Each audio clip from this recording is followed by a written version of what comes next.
Episode की शुरुआत में दिखाया जाता है, हमें वाइकिंग्स को दिखाया जाता है और इनका ये रूल होता है कि ये हर सैटरडे नहाते हैं और इस सैटरडे भी वो लोग नहा रहे होते हैं। बट उनके ऊपर इंग्लैंड की सेना का हमला हो जाता है और वहाँ काफ़ी सारे लोग मारे जाते हैं। और कहानी आती है आइसलैंड में।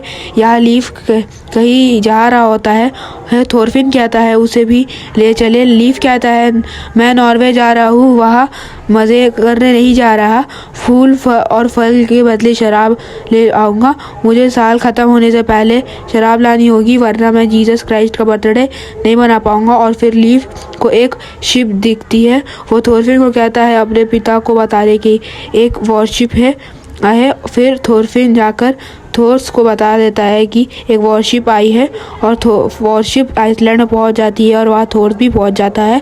थोर्स कहता है जॉम्स वाइकिंग्स मैं यहाँ हूँ। और उनमें से एक बंदा अपने हेलमेट उतारता है और थोर्स कहता है सोचा नहीं था कि तुम मुझे ढूंढते ढूंढते यहाँ आ जाओगे। फ्लोकी कहता है नॉर्वे के बाद तुम आज मिले हो थोर्स, सोचा नहीं था तुम इस दुनिया के आखिरी कोने में होगे। थोर्स कहता है तुम यहाँ पे क्यों आए हो। फ्लोकी कहता है तुम मुझे अंदर भी नहीं बुलाओगे। फिर थोर्स और फ्लोकी थोर्स के घर पे होते हैं। थोरफिन और बाकी लोग भी वहाँ चुप के देख रहे होते हैं। फ्लोकी कहता है इंग्लैंड ने वाइकिंग्स के ऊपर नहाते वक्त हमला किया। इस दौरान काफ़ी लोग मारे गए। स्वेन की बहन और डेनमार्क का राजा भी उनके शिकार बन गए। उनकी बहन का बदला लेने के लिए वाइकिंग स्वेन एक बड़ी जंग किंग स्वेन एक बड़ी जंग कराने की सोच रहे हैं। आने वाले स्प्रिंग में इंग्लैंड में हमला करेंगे। थोर्स कहता है तुम्हें जो करना है करो। इस दुनिया नॉर्थ पे बसा एक मामूली सा लैंड है। नॉर्थ सी की दूसरी तरफ क्या चल रहा है हमें उससे कोई मतलब नहीं। फ्लोकी कहता है हमारे लीडर सिल्वैडी ने हुक्म दिया है कि पूरी नेवी को जॉम्सवर पे लाने के लिए स्विंग के कैप्टन थोर्स द ट्रोल तुम्हें भी वहाँ आना होगा।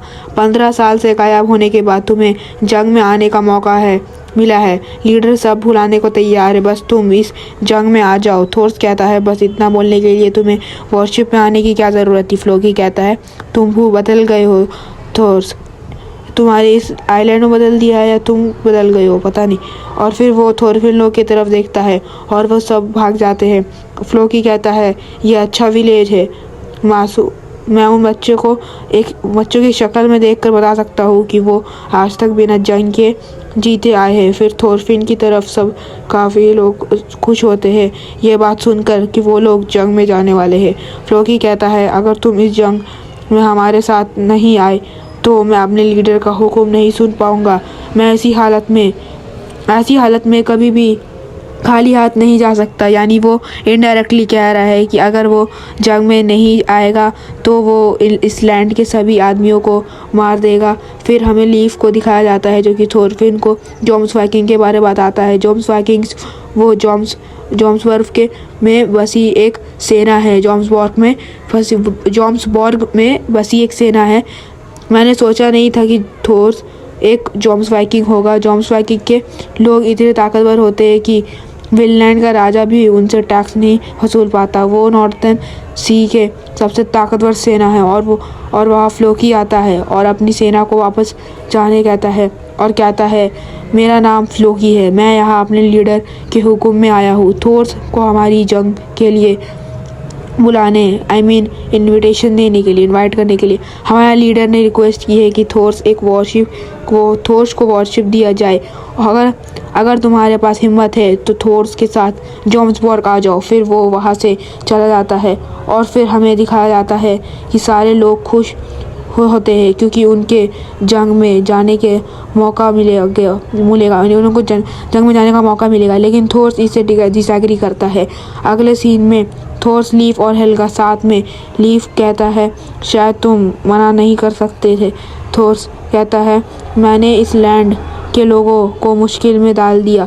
15 साल पहले मैं लोगों को मार के जीता था, लेकिन एक दिन मुझे ये सब से नफरत हो गया। मैं किसी को मारना नहीं चाहता, ना मैं मरना चाहता हूँ खुद। इसलिए मैं जान छोड़कर भाग आया इस जगह पे। मुझे लगा कि मैं अपनी नकली मौत दिखाने में कामयाब रहा, लेकिन उन्होंने मुझे ढूंढ लिया। लीफ कहता है, तुम वो दोबारा भी कर सकते हो। थोर्स कहता है, नहीं, अगर मैं भागा तो इसकी सज़ा आइसलैंड के रहने वाले लोग को मिलेगी। जोम्स वाइकिंग्स भागने वाले लोग को कभी माफ़ नहीं करते। फिर हमें दिखाया जाता है थोरफिन जो कि खेल रहा होता है, और इस खेल में जिसका एक बार अटैक लग गया वो हार जाता है, लेकिन थोरफिन हारने के बाद भी सबको मारता है। सभी को वो बुरी तरीके से मारता है, बट ये अलग बात है कि इस दौरान वो भी पिट जाता है। और फिर थोर्स एक बच्चे के चोट पे पट्टी कर रहा होता है।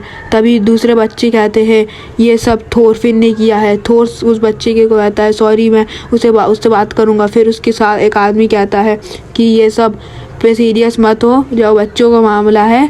6 साल थोरफिन 6 साल होकर अपने से बड़े लोग को मार रहा है, वो तो बिल्कुल तुम पे ही किया है। और फिर जो लोग भी थोर्स के साथ जंग में जा रहे होते हैं वो लोग पूरा तैयार होके आ जाते हैं, और थोरफिन अपने घर जाकर स्टोर रूम में हथियार ढूंढने लगता है। और फिर उसे वहाँ एक बॉक्स मिलता है जिसको खोलने के बाद उसे डैगर मिलता है, यानी खंजर। और फिर थोर्स आकर उस डैगर को पकड़ लेता है और कहता है कि तुम्हें ताकतवर तलवार चाहिए। थोरफिन, तलवार इंसानों को मारने के लिए काम आता है। तुम किसी को मारने वाले हो, किसको मारोगे? थोरफिन कहता है, दुश्मन को मारूंगा। थोर्स कहता है, तुम्हारा दुश्मन कौन है? थोरफिन कहता है, हाल्फडैन। थोर्स कहता है, तुम्हारा कोई दुश्मन नहीं है, किसी का कोई दुश्मन नहीं होता है, और ना ही किसी का है, हमारा किसी का नहीं है। गलत, किसी को चोट पहुंचाना गलत है। थोरफिन कहता है, आप गलत हो, कल आप जंग के लिए जा रहे हो, आप वहाँ कई लोगों को मारोगे, मैं अब बच्चा नहीं रहा। फिर थोरफिन वहाँ से चले जाता है। फिर हमें जो है फैरोए आइलैंड स्ट्रेमोय नाम का एक जगह दिखाया जाता है, जहाँ पर एक पायरेट्स का ग्रुप मज़े कर रहा होता है, और वहाँ जम्स वाइकिंग्स आ जाते हैं और उनको लीडर से बात करने जाता है फ्लोकी। वो उससे कहता है, मैं तुम्हें 5 पाउंड सोना दूंगा थोर्स को मारने के लिए।